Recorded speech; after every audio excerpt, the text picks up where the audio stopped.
महानगरपालिका शिक्षण विभागाच्या व्हर्च्युअल ट्रेनिंग सेंटरमध्ये मी प्रेरणा देसाई आपल्या सर्वांचं स्वागत करते आणि आजच्या नवीन तासाला सुरुवात करते।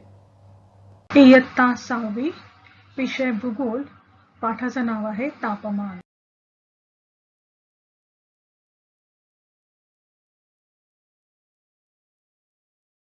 बालमित्रांनो, आपण आज एका प्रयोगाद्वारे बघणार आहोत की पृथ्वीवरील जमीन कशी तापते आणि तिच्या तापण्याचं प्रमाण पृथ्वीवर कसं आहे।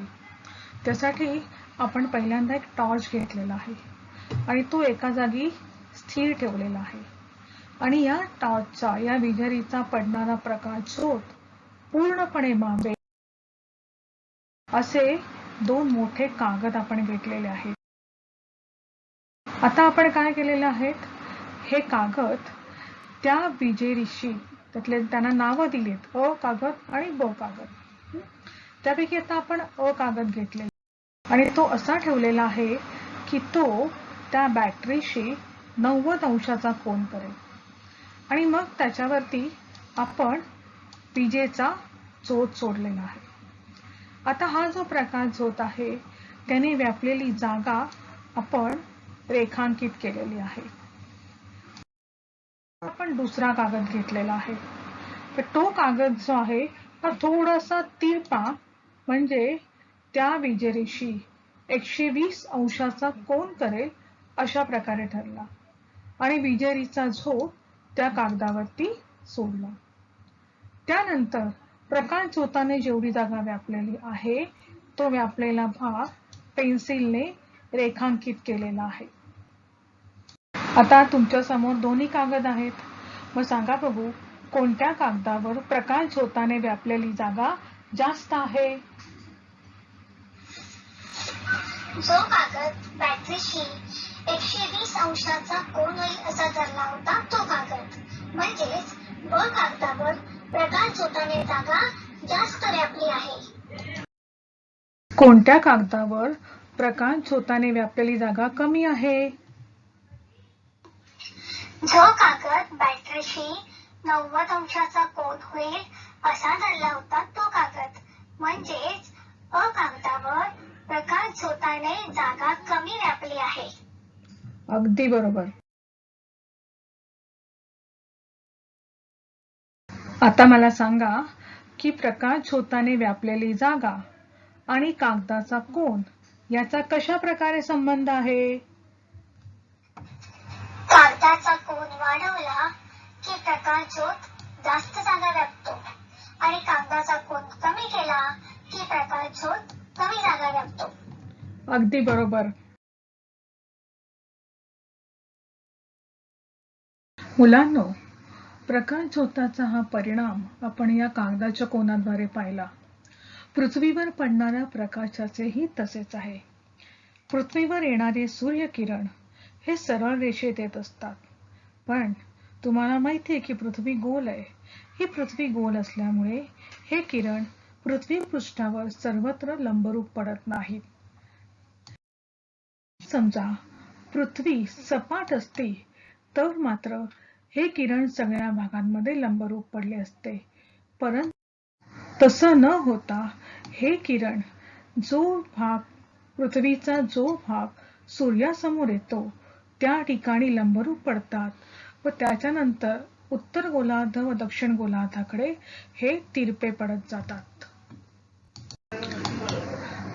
लंबरूप प्रकाश किरण हे कमी जागा व्यापतात, त्यामुळे कमी जागा व्यापलेल्या भागात प्रकाश जो आहे तो प्रखर असतो व जास्त उष्णता मिळते आणि त्याच्यामुळे जमीन आणि त्यालगतची हवा तापते आणि त्यामुळे तेथील हवा जास्त तापते व पर्यायाने त्या ठिकाणचे तापमान हे जास्त असते।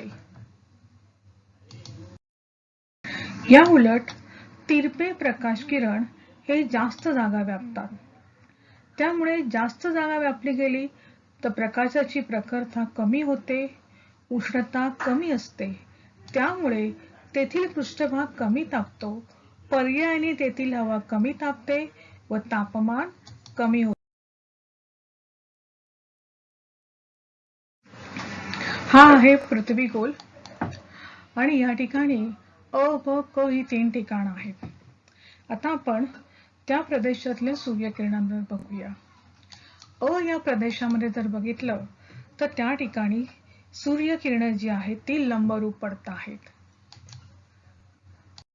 या प्रदेशामध्ये सूर्यकिरणं जी आहेत ती काहीशी तिरपी पडत आहेत. या प्रदेशामध्ये सूर्यकिरणं जी आहेत ती अतितिरपी पडत आहेत. आता आपण ह्या मोजपट्टीचा वापर करून त्यांची रुंदी मोजू. या ठिकाणची रुंदी जर बघितली तर ती आहे 2.5 सेंटीमीटर.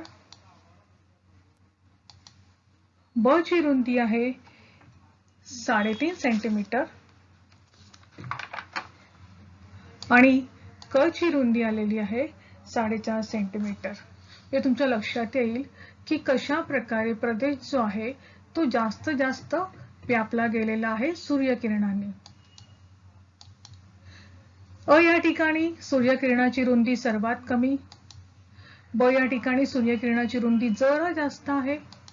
तर क या ठिकाणी सूर्यकिरणाची रुंदी सर्वात जास्त आहे. त्यामुळे होतं काय की या ठिकाणी प्रकाश प्रखर आहे आणि जास्त उष्णता आहे.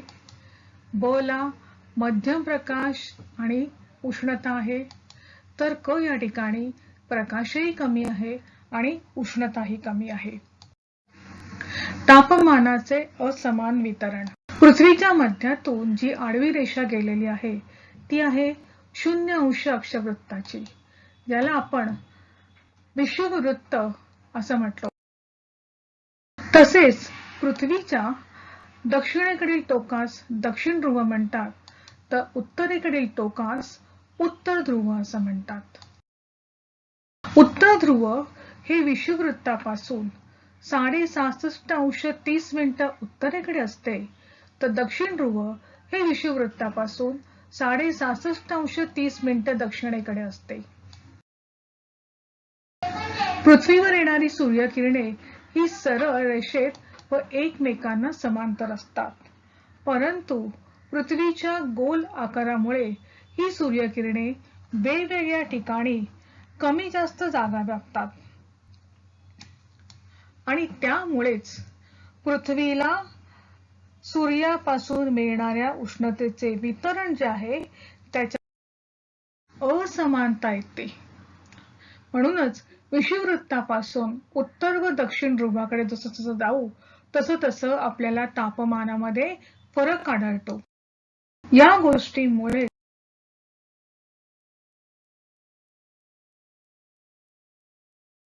तापमानाच्या वितरणानुसार पृथ्वीचे विषुववृत्तापासून ध्रुवापर्यंत 3 पट्ट्यात विभाजन होते.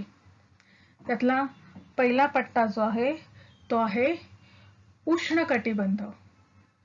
दुसरा पट्टा जो आहे तो आहे समशीतोष्ण कटिबंध आणि तिसरा पट्टा जो आहे तो आहे शीत कटिबंध.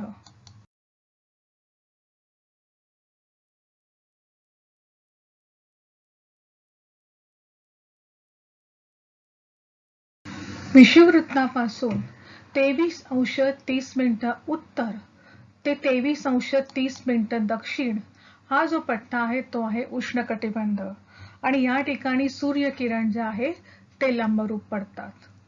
तर 23°30 उत्तर ते 66°30 उत्तर आणि 23°30 दक्षिण ते 66°30 दक्षिण ह्या ठिकाणी सूर्यकिरण जे आहेत ते थोडेसे तिरपे पडतात.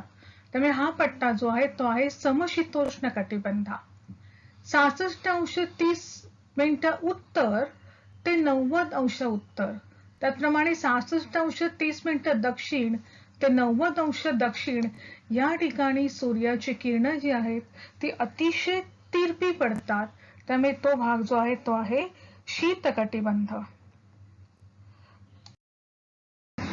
एखाद्या प्रदेशाचे हवामान समजण्यासाठी रेखावृत्तीय विस्तारापेक्षा अक्षवृत्तीय विस्तार हा अधिक उपयोगी असतो, कारण एकाच रेखावृत्तावर असलेले ठिकाण जर विषुववृत्ताजवळ असेल तर त्या ठिकाणचं तापमान हे जास्त असतं आणि त्याच रेखावृत्तावर असलेले एखादे ठिकाण जर विषुववृत्तापासून लांब असेल तर त्या ठिकाणचं हवामान थंड असतं. उदाहरणार्थ बघा माली.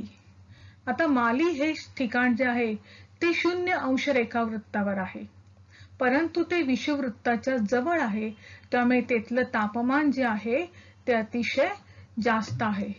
तर इंग्लंड हे सुद्धा 0 रेखावृत्तावर आहे, पण त्या ठिकाणचं तापमान थंड आहे. कारण हे ठिकाण विषुववृत्तापासून लांब आहे आणि म्हणूनच एखाद्या प्रदेशाचे हवामान समजण्यासाठी रेखावृत्तीय विस्तारापेक्षा अक्षवृत्तीय विस्तार हा अधिक उपयोगी असतो. मुलांनो, आता आपण पाहिलं की अक्षवृत्ताच्या स्थानामुळे पृथ्वीवरील तापमान असमान असते, पण या घटकाशिवाय इतरही अनेक घटक आहेत जे तापमानावर परिणाम करत असतात, परंतु ते त्या प्रदेशापुरतेच मर्यादित असतात. पहिला घटक म्हणजे समुद्र सान्निध्य. तुम्हाला माहिती आहे की जमिनीच्या तुलनेत पाणी उशिरा तापते आणि उशिरा थंड होते. त्यामुळे समुद्रकिनारी भागात खंडांतर्गत भागापेक्षा हवेचं तापमान दिवसा कमी तर रात्री जास्त असते. दुसरं कारण आहे खंडांतर्गत दाब. समुद्रापासून दूर असलेल्या प्रदेशातील ठिकाणे ही लवकर तापतात आणि लवकर थंडही होतात.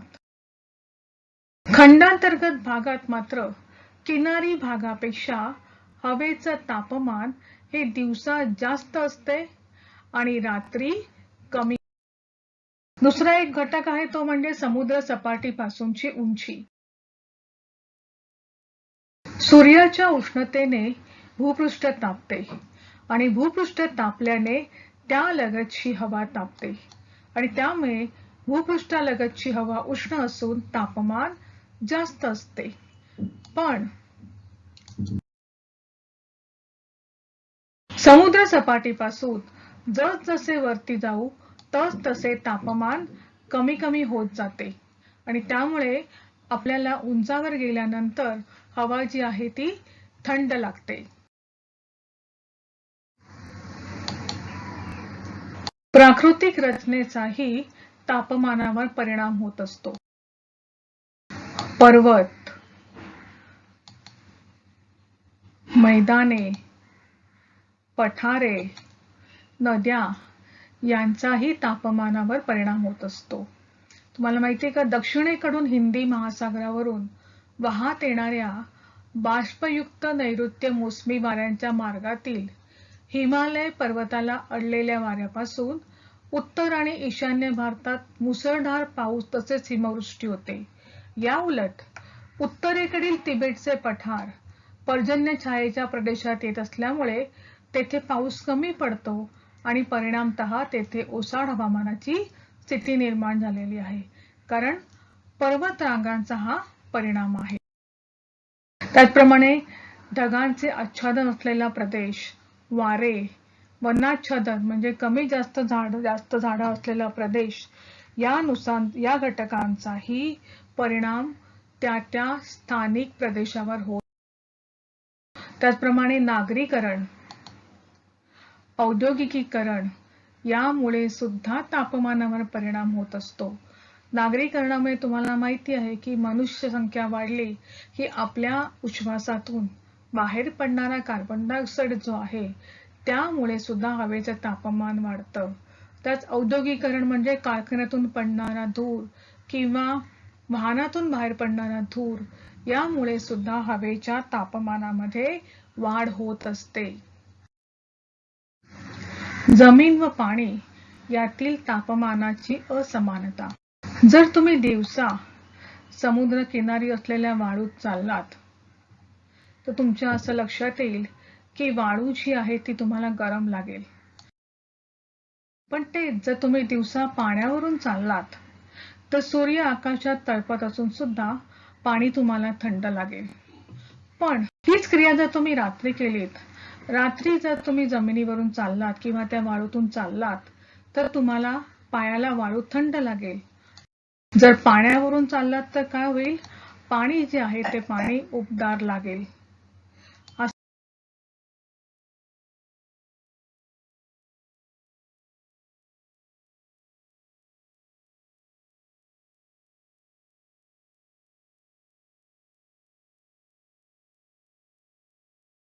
असं का झालं? कारण जमीन आणि पाणी यांच्या तापण्याच्या व थंड होण्याच्या फरकामुळे जमिनीवरील हवा लवकर तापते आणि लवकर थंड होते, पण पाण्यावरील हवा जी आहे ती उशिरा तापते आणि उशिरा थंड होते.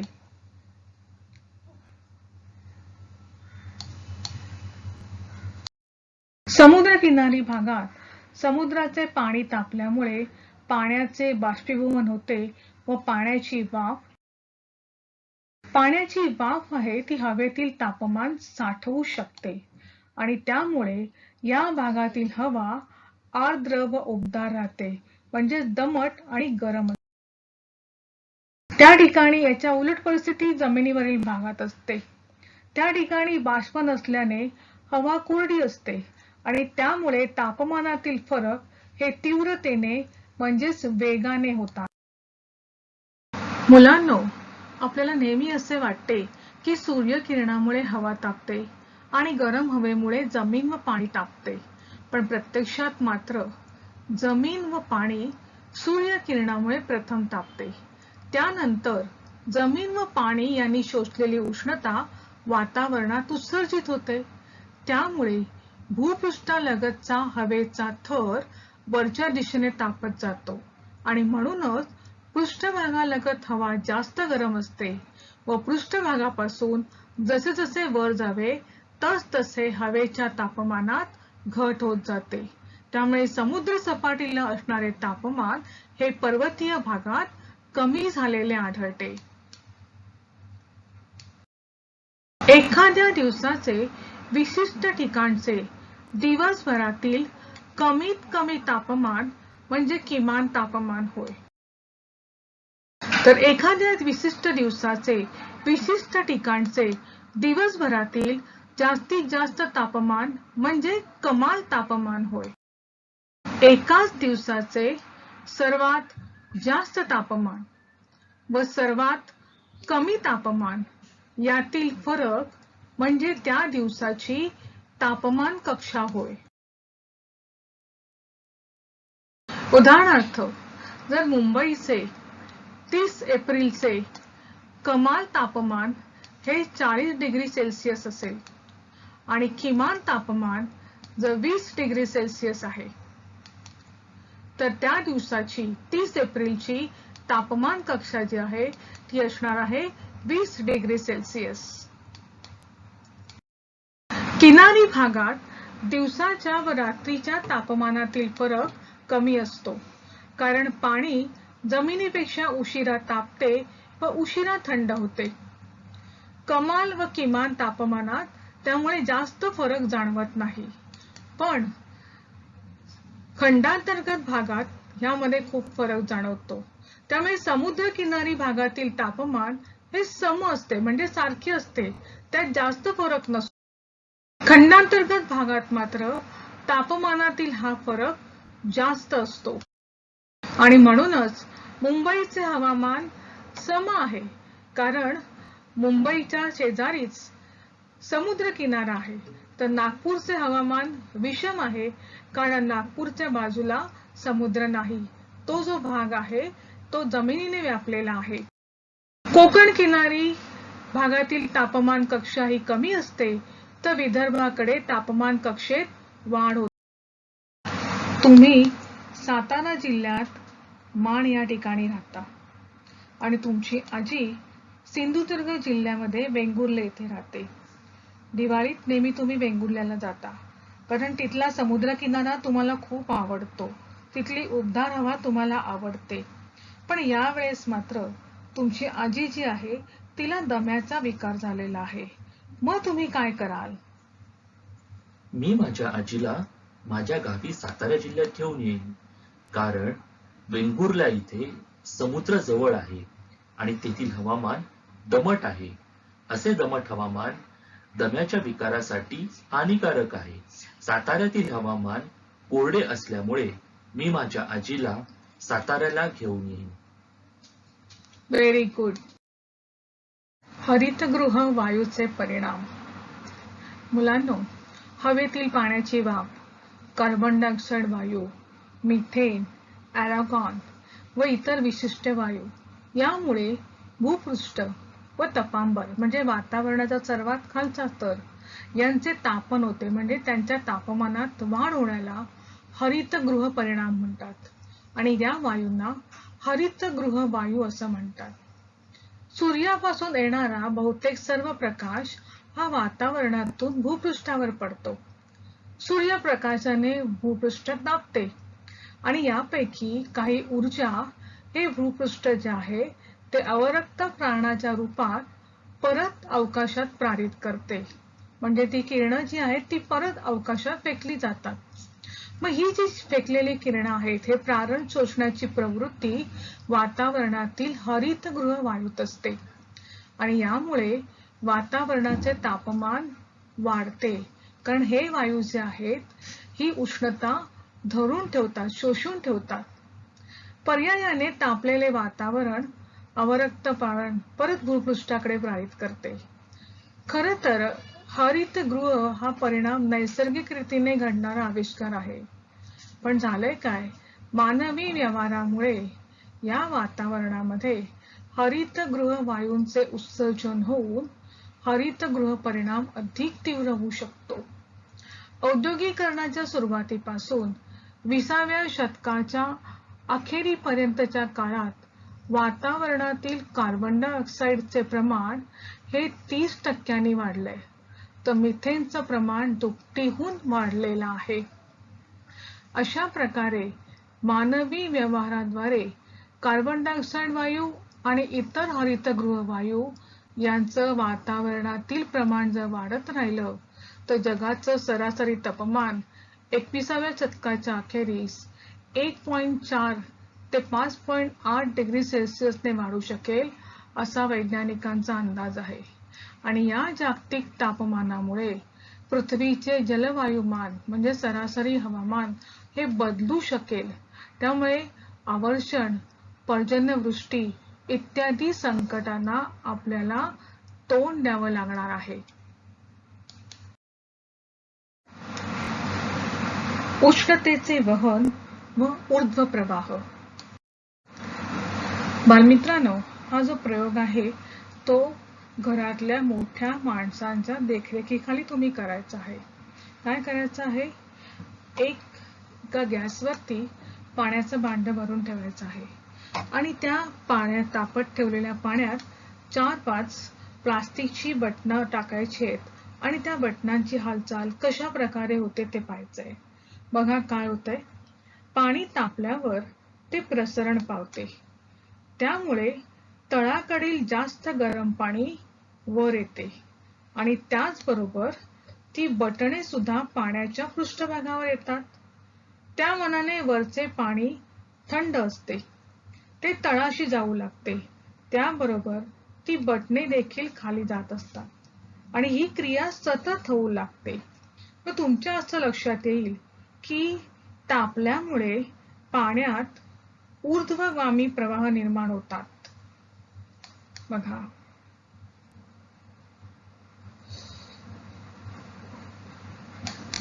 निसर्गात मात्र परिस्थिती थोडी वेगळी असते. जमिनीवरील हवा लवकर तापून लवकर थंड होते, तर पाण्यावरील हवा उशिरा थंड होते आणि परिणामी किनारी भागात खंडांतर भागापेक्षा हवेचे तापमान दिवसा कमी तर जास्त असते.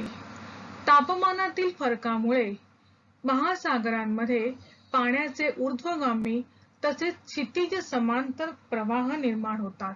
क्षितिज समांतर प्रवाह हे तापमानातील फरकाप्रमाणेच पाण्याच्या घनतेत झालेला बदल व वारे यामुळे निर्माण होतात. बघा, हे सागरी प्रवाह जे आहेत ते विषुववृत्त ते ध्रुवीय प्रदेश आणि ध्रुवीय प्रदेश ते विषुववृत्त असे वाहतात. सागरी प्रवाह ज्यावेळी शीत कटिबंधाकडून सागरी प्रवाह ज्या वेळेस शीत कटिबंधाकडून उष्ण कटिबंधाकडे येतो त्यावेळेस उष्ण कटिबंधातील किनारपट्टीचे तापमान कमी होते. या उलट सागरी प्रवाह जेव्हा उष्ण कटिबंधाकडून शीत कटिबंधाकडे जातात तेव्हा शीत कटिबंधातील किनारपट्टीचे तापमान वाढते. मित्रांनो, या सागरी प्रवाहांची नावे काय, त्यांचे परिणाम कोणते आहेत, या सगळ्याची माहिती आपण पुढील व्हिडिओमध्ये घेणार आहोत. पण जाता जाता मी तुम्हाला एक छोटंसं काम देणार आहे. या ठिकाणी तुम्हाला एक तक्ता दिलेला आहे. त्या तक्त्यामध्ये सप्टेंबर महिना दिलेला आहे आणि काही ठिकाणं दिलेली आहेत. त्या ठिकाणांचं कमाल तापमान, किमान तापमान आणि तापमान कक्षा ही दाखवलेली आहे. उदाहरणार्थ इथे बघायचं तर बघा, मुंबईमध्ये कमाल तापमान आहे 31 डिग्री सेल्सिअस तर किमान तापमान आहे 25 डिग्री सेल्सिअस आणि तापमान कक्षा आहे 6 अंश डिग्री सेल्सिअस. नागपूरमध्ये कमाल तापमान 32 डिग्री सेल्सिअस आहे, किमान तापमान 23 डिग्री सेल्सिअस आहे आणि तापमान कक्षा आलेली आहे 9 डिग्री सेल्सिअस. श्रीनगरमध्ये कमाल तापमान 28 डिग्री सेल्सिअस आहे, किमान तापमान 13 डिग्री सेल्सिअस आहे आणि तापमान कक्षा आहे 15 डिग्री सेल्सिअस. या तिन्ही ठिकाणचं सप्टेंबर महिन्यातलं हे तापमान आहे. पण तापमान कक्षा बघितलीत तर मुंबईची तापमान कक्षा कमी आहे, नागपूरची थोडी जास्त आहे, तर श्रीनगरची खूपच जास्त आहे. मग ही तापमान कक्षेतला हा फरक असण्याचं कारण काय हे तुम्हाला शोधायचं आहे आणि ते कारण या व्हिडिओमध्ये आपण अभ्यासलेलं आहे. तर पुन्हा हा व्हिडिओ बघून तुम्ही हे कारण शोधून ठेवायचं आहे. बालमित्रांनो, हा व्हिडिओ तुम्हाला नक्कीच आवडला असणार. यासारखे अनेक छान छान व्हिडिओ आहेत जे तुमच्या अभ्यासक्रमावर आधारित आहेत. पण ते पाहण्यासाठी आमच्या चॅनलला सबस्क्राईब करायला विसरू नका. धन्यवाद.